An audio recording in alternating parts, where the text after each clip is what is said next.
Qual a importância do testemunho pessoal? Primeira carta a Timóteo capítulo 2. Comentário de Mário Persona. Usando uma expressão que é popular, o cristão, ele está em outro nível. É importante a gente se lembrar disso. O cristão está em outro nível. Nós encontramos em várias figuras na Bíblia esse outro nível. Por exemplo, quando o Senhor institui a ceia, ele faz isso num cenáculo. Era um lugar elevado, era um andar alto, não ao nível da rua. Quando Paulo vai se encontrar com os irmãos e celebrar a ceia com eles e prolonga o seu discurso até a meia-noite, eles estão no terceiro andar. E um terceiro andar nos fala também do terceiro céu, que é o lugar onde Paulo foi elevado para receber do Senhor palavras inefáveis que ao homem não é lícito nem mesmo falar. Então o cristão, ele anda nesse terceiro patamar, acima do chão do mundo. Então é muito importante lembrarmos disso ao nos preocuparmos com o testemunho do cristão. Porque nós vemos o mundo, claro, ele anda num nível do mundo. E se nós considerarmos Israel, Israel andava no nível do mundo. Porque Deus havia prometido a terra para Israel. Então seus interesses estavam sim no nível do chão. Nenhum israelita estava esperando viver num terceiro andar. Eles queriam a herança aqui na terra com saúde, prosperidade, campos férteis. Então por isso que era muito apropriado, e muitos confundem isso, era muito apropriado quando João Batista denuncia que, eu acho que é Herodes, não é Herodes, que era o governador que estava tendo um caso com a sua cunhada. Eu acho que é isso que é a história ali, né, nos evangelhos. Ele estava adulterando. E então João Batista o acusa e vai preso e depois é até decapitado, não é? Por causa disso. Mas estava dentro do seu métier ele denunciar o que acontecia no governo, porque Israel era um povo que tinha um sistema teocrático, não era nem democrático, nem socialista, nem comunista, nem nada, era teocrático. Era Deus acima de tudo, e os profetas eram representantes de Deus na terra, e João Batista era um profeta. Então nós vemos isso se repetir também ao longo de todo o Antigo Testamento, com Elias, com Eliseu, com outros profetas, sempre se intrometendo nos palácios para ir chamar a atenção do rei. Até mesmo Davi é repreendido pelo profeta. Mas isso acaba quando nós entramos nessa atual dispensação e no tempo da igreja. Porque a igreja não é do mundo. Ela é peregrina no mundo, ela é estrangeira no mundo. Então não faz sentido ela querer descer do seu terceiro andar para se intrometer nos assuntos do térreo. Não é dela. E outro problema que acontece, vamos pensar que eu seja de um governo A ou B, direita ou esquerda ou qualquer outra. E de repente eu encontro num aeroporto um deputado lá e eu saio atrás dele gravando um vídeo, como muita gente tem feito, xingando aquele deputado e denunciando ele, chamando de ladrão e etc e tal. Aí eu entro no avião e quem está do meu lado, na poltrona ao lado? O próprio. E o que eu vou fazer agora? Agora eu vou evangelizá-lo? Não posso evangelizá-lo. Como é que eu vou evangelizar? Eu acabei de xingar o homem lá no saguão. Então o meu testemunho fica manco. Quando eu tomo um lugar nesse mundo, desço do meu terceiro andar e começo a andar no térreo desse mundo. Eu não posso testemunhar. Eu não tenho mais poder de testemunho. Eu não posso mais, como Paulo, que foi enviado para falar aos gentios, aos reis, a todo mundo, eu não posso. Eu acabei de cancelar toda uma parte do auditório que eu tenho para evangelizar.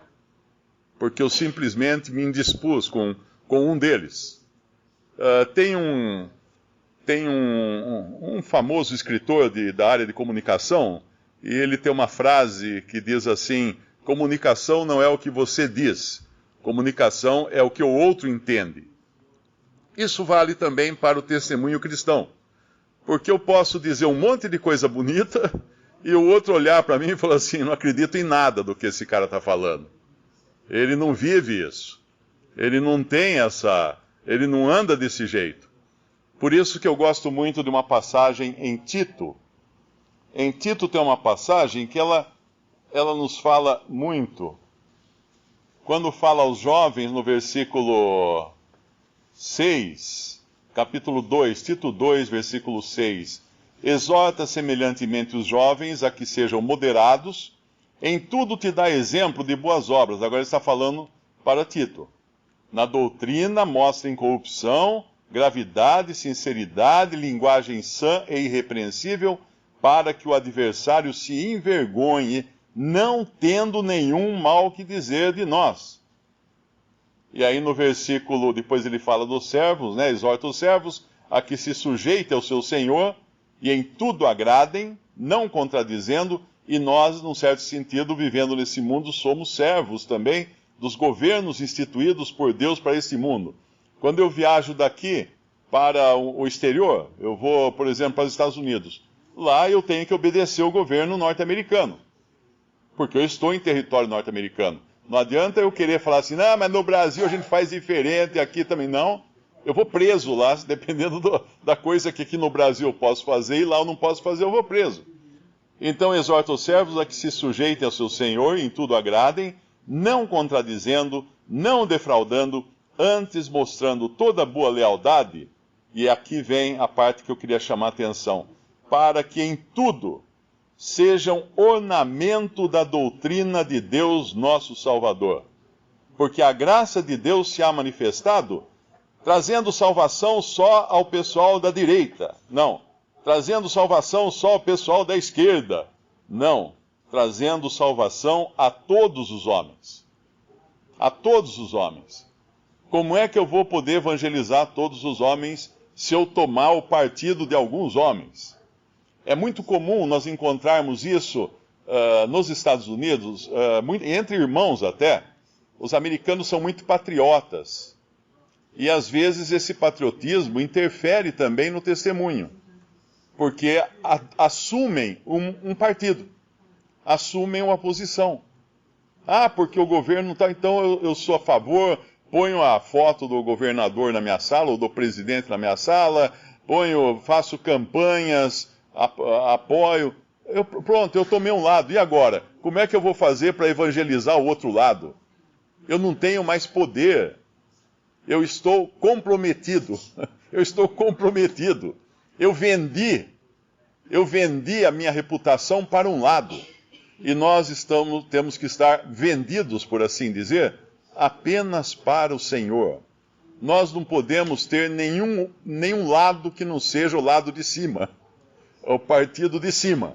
Não é nem da direita, nem da esquerda, nem neutro, nem nada. É o partido de cima. Porque quando Deus fala que ele pede orações para todos, e para os reis, e para todos os que estão revestidos de autoridade, ele não colocou que sejam do partido A ou B. Ele colocou todos.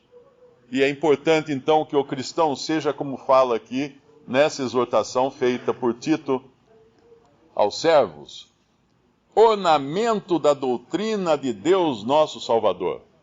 Se eu vou numa confeitaria e tem lá um pão de ló, né, aquele bolo que não tem nada, ele é um pão de ló, ele é um simples bolo. E ao lado, pelo mesmo preço, eu tenho um bolo todo ornamentado, com cobertura, com enfeites, com morango e com castanhas. Eu olho e falo assim: bom, é o mesmo preço, eu vou comprar esse outro. Vem muito mais coisa nele do que naquele pão de ló, naquele bolo simples. E assim é o cristão. Ele não tem poder sobre a eficácia da palavra. Porque quando nós abrimos a boca e falamos da palavra de Deus, que é o que está na Bíblia, é essa palavra que tem poder. É essa palavra que tem essa eficácia de transformar, aplicada pelo Espírito Santo, transformar a água em vinho, aplicada nas vidas, transformar um morto num vivo. A palavra de Deus é que nem uma injeção aquela que dá no coração quando o cara tem uma parada cardíaca, esqueci o nome agora, adrenalina. A palavra de Deus é como uma injeção de adrenalina. Ela pega um cara que parou o coração, está clinicamente morto, ele toma uma injeção de adrenalina, o coração dá um pulo, ele acorda. Isso é a palavra de Deus, o poder está nela. Eu não tenho poder, mas eu tenho poder para fazer muita coisa que atrapalhe essa aplicação. Eu posso entortar a agulha, eu posso aplicar no lugar errado, eu posso fazer um monte de coisa que vai atrapalhar a absorção da palavra de Deus. Tem uma passagem em Atos capítulo 19, depois de falar de tudo que Paulo estava fazendo, no versículo 11, Deus pelas mãos de Paulo fazia maravilhas extraordinárias. No versículo 13, diz assim: e alguns dos exorcistas judeus ambulantes tentavam invocar o nome do Senhor Jesus sobre os que tinham espíritos malignos, dizendo: esconjuro-vos por Jesus, a quem Paulo prega. Os que faziam isto eram 7 filhos de Seva, judeu, principal dos sacerdotes. Respondendo, porém, o espírito maligno disse: conheço a Jesus, e bem sei quem é Paulo, mas vós, quem sois? E saltando neles o homem que tinha o espírito maligno, e assenhoreando-se de 2, pôde mais do que eles, de maneira que nus e feridos fugiram daquela casa. E foi isso notório a todos os que habitavam em Éfeso, tanto judeus como gregos, e caiu temor sobre todos eles, e o nome do Senhor Jesus era engrandecido. Quem eram esses homens? Eram homens que pegavam carona na integridade de Paulo, de um verdadeiro pregador do Evangelho, de um verdadeiro apóstolo, de um verdadeiro mestre. Pegavam carona sem terem o poder que Paulo tinha, que era o poder do Espírito Santo em Paulo. E, é claro, uma vida também coerente com aquilo que ele pregava. Ele não só pregava, ele vivia. Ele vivia o que ele pregava. Então esses espíritos malignos, claro, logo perceberam que ali era fake, né? Era um apóstolo paraguaio que tinha tentado ali expulsar esses demônios. Não funcionava. E hoje existe muito disso, cristianismo falso, cristianismo sem consistência, sem fundamento, de empréstimo. Num certo sentido, cada um dos irmãos que ministram sabe que a gente costuma pegar a Bíblia, ler a Bíblia, mas também costuma ler o ministério de irmãos que conheciam melhor a palavra de Deus. E muitas vezes apresentamos isso que aprendemos com esses irmãos, muitas vezes do século XIX, ou mais recente, ou do século XX, e apresentamos isso. É muito importante entender que simplesmente repetir pode até auxiliar alguns no aprendizado, mas o melhor é ser o vaso preparado para toda boa obra, que fala lá em 2 Timóteo capítulo 2, para não cairmos no erro de 2 Timóteo capítulo 3, daqueles homens que são ministros cristãos, falsos ministros cristãos, que são avarentos, não têm afeto natural, desobedientes a pais e mães, ou seja, toda a vida deles é contrária ao testemunho cristão, porque eles estão usando apenas da palavra de Deus, como esses exorcistas estavam usando o nome de Paulo e o nome de Jesus que Paulo pregava, não que eles conhecessem pessoalmente. Tem um versículo que nos exorta bem a esse respeito, está no livro de Apocalipse. Apocalipse capítulo 10, versículo 8. E a voz que eu do céu tinha ouvido tornou a falar comigo e disse: vai e toma o livrinho aberto da mão do anjo que está em pé sobre o mar e sobre a terra. E fui ao anjo, dizendo-lhe: dá-me o livrinho. E ele disse-me: toma-o e come-o. E ele fará amargo o teu ventre, mas na tua boca será doce como mel. E tomei o livrinho da mão do anjo e comi-o. E na minha boca era doce como mel. E havendo-o comido, o meu ventre ficou amargo. Ele disse-me: importa que profetizes outra vez a muitos povos e nações e línguas e reis. A verdade que nós aprendemos é muito doce. É doce para a boca. Falamos ela assim com uma facilidade tremenda. Mas engoli-la, para que ela seja incorporada em nós, é amarga. Nem sempre é doce. E o efeito que ela causa em nós é o efeito da experiência da vida cristã. E nem sempre é doce como apenas falar dela. Mas é só depois que João não apenas coloca o livrinho na boca, mas também engole o livrinho, é que ele está pronto para ir e profetizar a muitos povos e nações e línguas e reis. E essa também deveria ser a experiência do cristão, não apenas ouvir a palavra e sair repetindo, mas viver a palavra. Como Paulo vivia e como muitos apóstolos e muitos cristãos viveram essa palavra, e aí basta olhar para os resultados disso, né, na vida deles e quantos frutos puderam trazer para Deus.